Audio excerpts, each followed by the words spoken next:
3 nations, 10 days. Prime Minister Narendra Modi has concluded a whirlwind foreign tour, power-packed with promising possibilities for India's rapid progress. The PM took part in the ASEAN-India Summit and East Asia Summit in Myanmar, and then sat at the global high table of the G20 Summit in Australia. He also had multiple bilateral meetings with world leaders in a diplomatic blitz to improve India's economic prospects and global standing.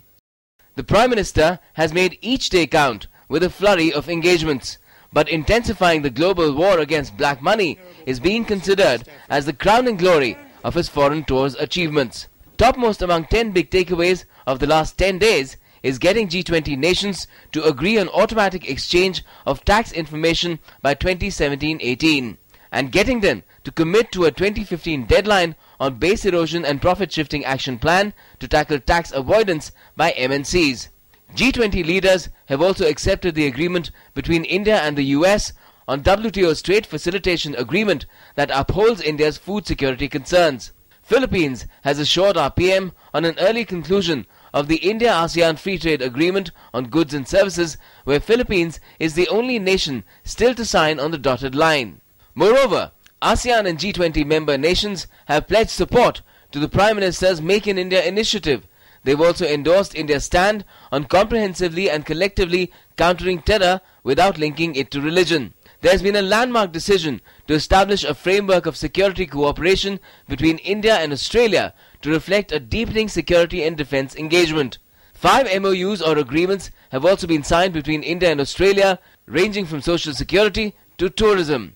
Forward movement has been seen on Australia selling uranium to India for peaceful purposes, and the deadline for inking the Comprehensive Economic Cooperation Agreement or CECA has been advanced by a year to 2015 end. And last but not the least, there have been stellar engagements with the Indian diaspora in Myanmar, Australia and Fiji to link them with their motherland and setting them up as global force multipliers for India. The PM's call for marking World Yoga Day has also got wider worldwide endorsement during these 10 days, with the European Union backing it during the G20 summit, and icing on the cake in projecting India's soft power across the globe. As an Indian PM visiting Australia after 28 years, Modi won hearts of the country's lawmakers by addressing its joint session of Parliament.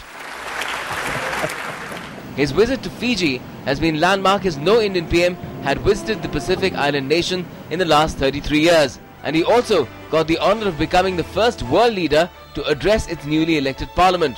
The Prime Minister's 10-day tour has also been significant from the perspective that he's met and interacted with almost every major world power leader during this period.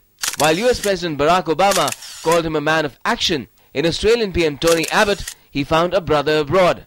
They are now on first-name terms, clicking selfies, indulging in cricket diplomacy at the Melbourne Cricket Ground, and not to miss, PM Modi also pulling his Aussie counterpart's leg over his bluster with Putin. Abbott, in turn, going to the extent of saying that Australian lawmakers need to learn a thing or two from Modi and his political acumen. Madam Speaker, there is so much that we can learn from a Prime Minister who must try to reach some 830 million voters. And whose mastery of electioneering has meant that in India's recent election, he was literally beamed into dozens of different rallies simultaneously all around the country.